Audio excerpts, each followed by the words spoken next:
Confieso que solo soy un simple escritor de relatos fantásticos. Desde mi más temprana infancia me he sentido subyugado por la secreta fascinación de lo desconocido y lo insólito.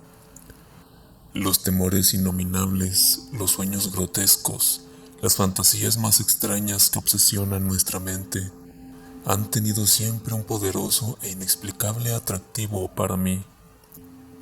En literatura, he caminado con Poe por senderos ocultos, me he arrastrado entre las sombras con Machen, he cruzado con Baudelaire las regiones de las hórridas estrellas, o me he sumergido en las profundidades de la tierra, guiado por los relatos de la antigua ciencia. Mi escaso talento para el dibujo me obligó a intentar describir con torpes palabras los seres fantásticos que moran en mis sueños tenebrosos. Esta misma inclinación por lo siniestro se manifestaba también en mis preferencias musicales. Mis composiciones favoritas eran la suite de los planetas y otras del mismo género. Mi vida anterior se convirtió muy pronto en un perpetuo festín de horrores fantásticos, refinadamente crueles. En cambio, mi vida exterior era insulsa. Con el transcurso del tiempo me fui haciendo cada vez más insociable hasta que acabé por llevar una vida tranquila y filosófica en un mundo de libros y sueños. El hombre debe trabajar para vivir. Incapaz, por naturaleza, de todo trabajo manual, me sentí desconcertado en mi adolescencia ante la necesidad de elegir una profesión. Mi tendencia a la depresión vino a complicar las cosas y durante algún tiempo estuve bordeando el desastre económico más completo. Entonces fue cuando me decidí a escribir. Adquirí una vieja máquina de escribir, un montón de papel barato y unas hojas de carbón. Nunca me preocupó la búsqueda de un tema. Qué mejor venero que las ilimitadas regiones de mi viva imaginación. Escribiría sobre temas de horror y oscuridad y sobre el enigma de la muerte. Al menos, en mi inexperiencia y candidez, este era mi propósito. Mis primeros intentos fueron fracasos rotundos. Mis resultados quedaron lastimosamente lejos de mis soñados proyectos. En el papel, mis fantasías más brillantes se convirtieron en un revoltijo insensato de pesados adjetivos y no encontré palabras de uso corriente para expresar el terror portentoso de lo desconocido. Mis primeros manuscritos resultaron mediocres, vulgares. Las pocas revistas especializadas de este género los rechazaron con significativa unanimidad. Tenía que vivir. Lentamente, pero de manera segura, comencé a ajustar mi estilo a mis ideas. Trabajé laboriosamente las palabras, las frases y las estructuras de las oraciones.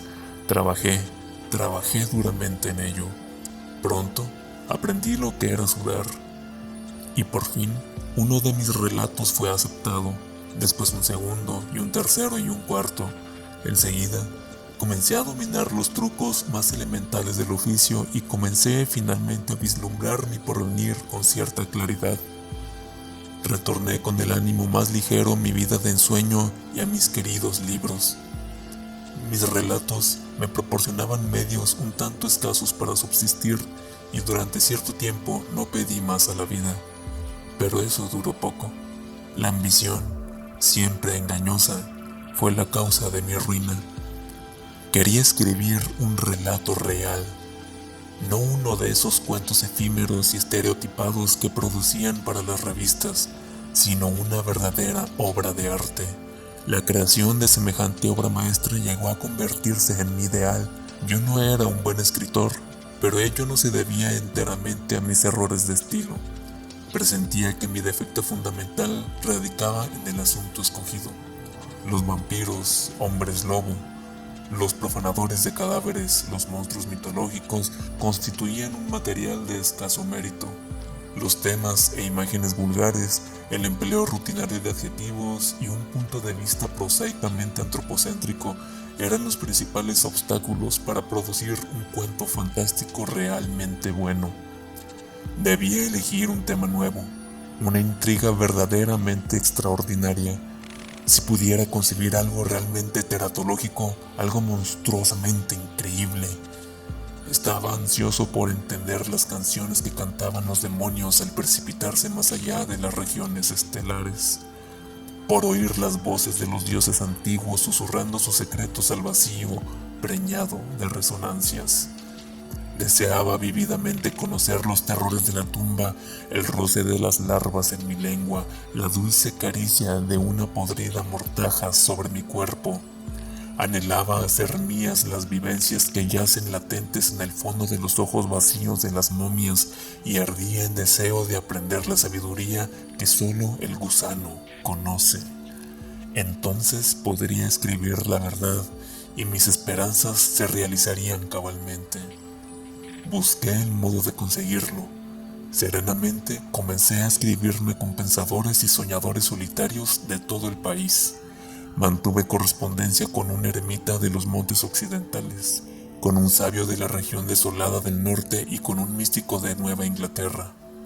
Por medio de tuve conocimiento de algunos libros antiguos que eran tesoro y reliquia de una ciencia extraña. Primero me citó con mucha reserva algunos pasajes del legendario Necronomicon. Luego se refirió a cierto libro de Eibon, que tenía fama de superar a los demás por su carácter demencial y blasfemo. Él mismo había estudiado aquellos volúmenes que recogían el terror de los tiempos originales, pero me prohibió que ahondara demasiado en mis indagaciones. Me dijo que, como hijo de la embrujada ciudad de Arkham, donde aún palpitan y acechan sombras de otros tiempos, había oído cosas muy extrañas, por lo que decidió apartarse prudentemente de las ciencias negras y prohibidas. Finalmente, después de mucho insistirle, consintió de mala gana en proporcionarme los nombres de ciertas personas que a juicio podrían ayudarme en mis investigaciones. Mi corresponsal era un escritor de notable brillantez. Gozaba de una sólida reputación en los círculos intelectuales más exquisitos y yo sabía que estaba tremendamente interesado en conocer el resultado de mi iniciativa. Tan pronto como su preciosa lista estuvo en mis manos, comencé una masiva campaña postal con el fin de conseguir libros deseados. Dirigí mis cartas a varias universidades, a bibliotecas privadas, a astrólogos afamados y a dirigentes de ciertos cultos secretos de nombres oscuros y sonoros, pero aquella labor estaba destinada al fracaso. Sus respuestas fueron manifiestamente hostiles. Estaba claro que quienes poseían semejante ciencia se enfurecían ante la idea de que sus secretos fuesen develados por un intruso.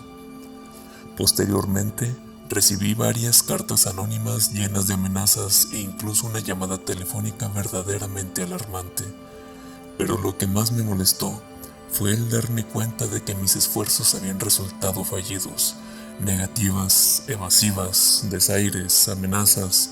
Aquello no me servía de nada. Debía buscar por otra parte. Las librerías. Quizás descubriese lo que buscaba en algún estante olvidado y polvoriento. Entonces comencé una cruzada interminable. Aprendí a soportar mis numerosos desengaños con impasible tranquilidad. En ninguna de las librerías que visité había oído hablar del espantoso Necronomicon, del maligno libro de Eibon, ni del inquietante Ghouls de Ghouls. La perseverancia acaba por triunfar. En una vieja tienda de South Dearborn Street, en unas estanterías arrinconadas, acabé por encontrar lo que estaba buscando. Allí, encajado entre 2 ediciones centenarias de Shakespeare, descubrí un gran libro negro con tapas de hierro. En ellas, grabado a mano, se leía el título De Verbis Mysteris, los misterios del gusano. El propietario no supo decirme de dónde procedía el libro aquel. Quizá lo había adquirido hace un par de años en algún lote de libros de segunda mano. Era evidente que desconocía su naturaleza, ya que me lo vendió por $1. Encantado por su inesperada venta, me envolvió el pesado mamotreto y me despidió con amable satisfacción. Yo me marché apresuradamente con mi precioso botín debajo del brazo, lo que había encontrado. Ya tenía referencias del libro. Su autor era Ludwig Prin y había perecido en la hoguera inquisitorial, en Bruselas, cuando los juicios por brujería estaban en su apogeo. Había sido un personaje extraño, alquimista, nigromante y mago de gran reputación. Alardeaba de haber alcanzado una edad milagrosa cuando finalmente fue inmolado por el fiero poder secular. De él se decía que se proclamaba el único superviviente de la Novena Cruzada y exhibía como pruebas ciertos documentos mohosos que parecían atestiguarlo. Lo cierto es que, en los viejos cronicones, el nombre de Ludwig Prin figuraba entre los caballeros servidores de Montserrat, pero los incrédulos lo seguían considerando como un chiflado y un impostor, a lo sumo descendiente de aquel famoso caballero. Ludwig atribuía sus conocimientos de hechicería a los años que había estado cautivo entre los brujos y encantadores de Siria, y hablaba a menudo de sus encuentros con los jinns y los efrets de los antiguos mitos orientales. Se sabe que pasó algún tiempo en Egipto y entre los antones libios circulan ciertas leyendas que aluden a las enseñanzas del viejo adivino en Alejandría. En todo caso, pasó sus postreros días en las llanuras de Flandes, su tierra natal, habitando, lugar muy adecuado, las ruinas de un sepulcro prerromano que se alzaba en un bosque cercano a Bruselas. Se decía que allí moraba en las sombras, rodeados de demonios familiares y terribles sortilegios. Aún se conservan manuscritos que dicen, en forma un tanto evasiva, que era asistido por compañeros invisibles y servidores enviados de las estrellas. Los campesinos evitaban pasar de noche por el bosque donde habitaba. No les gustaban ciertos ruidos que resonaban cuando había luna llena y preferían ignorar qué clase de demonios se posternaban ante los viejos altares paganos que se alzaban medio desmoronados en lo más oscuro del bosque. Sea como fuere, después de ser apedreado Prin por los esbirros de la Inquisición, nadie vio las criaturas que había tenido a su servicio. Antes de destruir el sepulcro donde había morado, los soldados lo registraron a fondo y no encontraron nada. Seres sobrenaturales, instrumentos extraños, pócimas, todo había desaparecido de la manera más misteriosa. Hicieron un minucioso reconocimiento del bosque prohibido, pero sin resultado. Sin embargo, antes de que terminara el proceso de Prin, saltó sangre fresca en los altares y también en el potro de tormento, pero ni con las más atroces torturas lograron romper su silencio. Por último, cansados de interrogar, arrojaron al viejo hechicero en una mazmorra. Y fue durante su prisión, mientras guardaba la sentencia, cuando escribió ese texto morboso y horrible, De Verbis Mysteris, conocido hoy por los misterios del gusano. Nadie se explica cómo pudo lograrlo sin que los guardianes lo sorprendieran, pero un año después de su muerte, el texto fue impreso en Colonia. Inmediatamente después de su aparición, el libro fue prohibido, pero ya se habían distribuido algunos ejemplares de los que sacaron copias en secreto. Más adelante, se hizo una nueva edición, censurada y expurgada, de suerte que únicamente se considera auténtico el texto original latino. A lo largo de los siglos, han sido muy pocos los que han tenido acceso a la sabiduría que encierra este libro. Los secretos del viejo mago solo son conocidos por algunos iniciados, quienes, por razones muy concretas, se oponen a todo intento de propagarlos. Este era, en resumen, lo que sabía del libro que había venido a parar a mis manos. Aún como mero coleccionista, el libro representaba un hallazgo fenomenal, pero, desgraciadamente, no podía juzgar su contenido porque estaba en latín. Como solo conozco unas cuantas palabras sueltas de esta lengua, al abrir sus páginas mohosas me tropecé con un obstáculo insuperable. Era exasperante poseer aquel tesoro de saber oculto y no tener la clave para desentrañarlo. Por el momento, me sentí desesperado. No me seducía la idea de poner un texto de semejante naturaleza en manos de un latinista de la localidad. Más tarde, tuve una inspiración. ¿Por qué no coger el libro y visitar a mi amigo para solicitar su ayuda?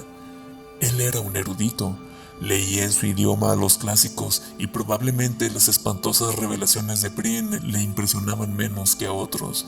Sin pensarlo más, le escribí apresuradamente y muy poco después recibí su contestación. Estaba encantado de ayudarme. Por encima de todo, debía ir inmediatamente. Providence es un pueblo agradable. La casa de mi amigo era antigua, de un estilo georgiano bastante caro. La planta baja era una maravilla de ambiente colonial. El piso alto, sombreado por las dos vertientes de tejado e iluminado por una amplia ventana, servía de estudio a mi anfitrión. Allí reflexionamos durante la espantosa y memorable noche de aquel pasado abril, junto a la gran ventana abierta a la mar azulada. Era una noche sin luna, una noche lívida en que la niebla llenaba la vacía oscuridad de sombras aladas. Todavía puedo imaginar con nitidez la escena. La pequeña habitación iluminada por la luz de las lámparas, la mesa grande, las sillas de alto respaldo, los libros tapizaban las paredes, los manuscritos se apilaban aparte en archivadores especiales. Mi amigo y yo estábamos sentados junto a la mesa ante el misterioso volumen. El delgado perfil de mi amigo proyectaba una sombra inquieta en la pared y su semblante de cera adoptaba a la luz mortecina una apariencia furtiva. En el ambiente flotaba como el presagio de una portentosa revelación. Yo sentía la presencia de unos secretos que acaso no tardarían en revelarse.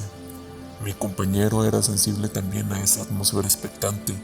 Los largos años de soledad habían agudizado su intuición hasta un extremo inconcebible.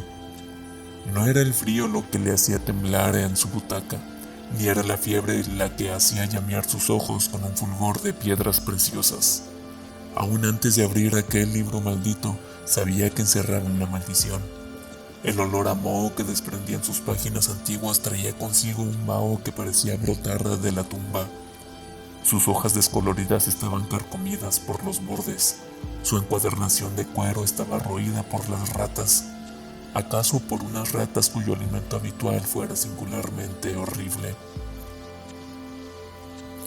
Aquella noche había contado a mi amigo la historia del libro y lo había desempaquetado en su presencia. Al principio parecía deseoso, ansioso, diría yo, por empezar enseguida su traducción. Ahora, en cambio, vacilaba. Insistía en que no era prudente leerlo. Era un libro de ciencia maligna. ¿Quién sabe qué conocimientos demoníacos se ocultaban en sus páginas o qué males podían sobrevenir al intruso que se atreviese a profanar sus secretos? No era conveniente saber demasiado. Muchos hombres habían muerto por practicar la ciencia corrompida que contenían esas páginas. Me rogó que abandonara mi investigación, ahora que no lo había leído aún, y que tratara de inspirarme en fuentes más saludables. Fui un necio. Rechacé precipitadamente sus objeciones con palabras vanas y sin sentido. Yo no tenía miedo. Podríamos echar al menos una mirada al contenido de nuestro tesoro. Comencé a pasar las páginas. El resultado fue decepcionante. Su aspecto era el de un libro antiguo y corriente de hojas amarillentas y medio deshechas, impreso en gruesos caracteres latinos y nada más. Ninguna ilustración, ningún grabado alarmante. Mi amigo no pudo resistir la tentación de saborear semejante rareza bibliográfica. Al cabo de un momento, se levantó para echar una ojeada al texto por encima de mi hombro. Luego, con creciente interés, empezó a leer en voz baja algunas frases en latín. Por último, vencido ya por el entusiasmo, me arrebató el precioso volumen, se sentó junto a la ventana y se puso a leer pasajes al azar. De cuando en cuando los traducía al inglés. Sus ojos relampagueaban con un brillo salvaje. Su perfil cadavérico expresaba una concentración total en los viejos caracteres que cubrían las páginas del libro. Cuando traducía en voz alta, las frases retumbaban como una letanía del diablo. Luego, su voz se debilitaba hasta convertirse en un siseo de víbora. Yo tan solo comprendía algunas frases sueltas porque, en su ensimismamiento, parecía haberse olvidado de mí. Estaba leyendo algo referente a los hechizos y encantamientos. Luego, que el texto aludía a ciertos dioses de la adivinación, tales como el padre de Yig, Han el Oscuro y Bietis, cuya barba estaba formada de serpientes. Yo temblaba, ya conocía esos nombres terribles. pero más habría temblado si hubiera llegado a saber lo que estaba a punto de ocurrir, y no tardó en suceder. De repente, mi amigo se volvió hacia mí, preso de una gran agitación. Con voz chillona y excitada me preguntó si recordaba las leyendas sobre las hechicerías de Brin y los relatos sobre los servidores invisibles que había hecho venir desde las estrellas. Dije que sí, pero sin comprender la causa de su repentino frenesí. Entonces me explicó el motivo de su agitación. En el libro, en un capítulo que trataba de los demonios familiares, había encontrado una especie de plegaria o conjuro que tal vez fuera el que Brin había empleado para atraer a sus invisibles servidores desde los espacios ultraterrestres. Ahora iba a escuchar. Él me lo leería. Yo permanecí sentado como un tonto, ignorante de lo que iba a pasar. ¿Por qué no gritaría entonces? ¿Por qué no trataría de escapar o de arrancarle de las manos aquel códice monstruoso? Pero yo no sabía nada y me quedé sentado en donde estaba, mientras mi amigo, con voz quebrada por la violenta excitación, leía una larga y sonora invocación. Tibi magnum innomantum, signa stellarum nigranum, et bufanoformis. El ritual siguió adelante. Las palabras se alzaron como aves nocturnas de terror y muerte. Temblaron como llamas en el aire tenebroso y contagiaron su fuego letal a mi cerebro. Los acentos atronadores de mi amigo producían un eco infinito más allá de las estrellas remotas. Era como si su voz, a través de enormes puertas primordiales, alcanzaran regiones exteriores a toda dimensión en busca de su oyente y lo llamara a la tierra. ¿Era todo una ilusión? No me paré a reflexionar. Y aquella llamada, proferida de manera casual, obtuvo respuesta. Apenas se había apagado la voz de mi amigo en nuestra habitación cuando sobrevino el terror. El cuarto se tornó frío. Por la ventana entró aullando un viento repentino que no era de este mundo. En él cabalgaba como un plañido, como una nota perversa y lejana. Al oírla, el semblante de mi amigo se convirtió en una pálida máscara de terror. Luego, las paredes crujieron y las hojas de las ventanas se combaron ante mis ojos atónitos. Desde la nada que se abría más allá de la ventana, llegó un súbito estallido de lúbrica brisa, unas carcajadas histéricas que parecían productos de la más completa locura. Aquellas carcajadas que no profería boca alguna alcanzaron la quintesencia del horror. Lo demás ocurrió a una velocidad pasmosa. Mi amigo se lanzó hacia la ventana y comenzó a gritar, manoteando como si quisiera zafarse del vacío. A la luz de las lámparas vi sus rasgos contraídos en una mueca de loca agonía. Un momento después, su cuerpo se levantó del suelo y comenzó a doblarse hacia atrás en el aire hasta un grado imposible. Inmediatamente sus huesos se rompieron con un chasquido horrible y su figura quedó colgando en el vacío. Tenía los ojos vidriosos y sus manos se crispaban compulsivamente como si quisieran agarrar algo que yo no veía. Una vez más se oyó aquella risa besánica, pero ahora provenía de dentro de la habitación. Las estrellas oscilaban en roja angustia. El frío silbaba estridente en mis oídos. Me encogí en mi silla, mis ojos clavados en aquella escena aterradora que se desarrollaba frente a mí. Mi amigo empezó a gritar. Sus alaridos se mezclaban con aquella risa perversa que surgía del aire. Su cuerpo combado, suspendido en el espacio, se dobló nuevamente hacia atrás mientras la sangre brotaba de su cuello desgarrado como agua roja de un surtidor. Aquella sangre no llegó a tocar el suelo. Se detuvo en el aire y cesó la risa, que se convirtió en un gorgoteo nauseabundo. Dominado por el vértigo del horror, lo comprendí todo. La sangre estaba alimentando a un ser invisible del más allá. ¿Qué entidad del espacio había sido invocada tan repentina e inconscientemente? ¿Qué era aquel monstruo vampírico que no podía ver? Después, aún tuvo lugar una metamorfosis espantosa. El cuerpo de mi amigo se encogió, marchito ya y sin vida. Por último, cayó en el suelo y quedó horriblemente inmóvil. Pero en el aire de la estancia sucedió algo pavoroso.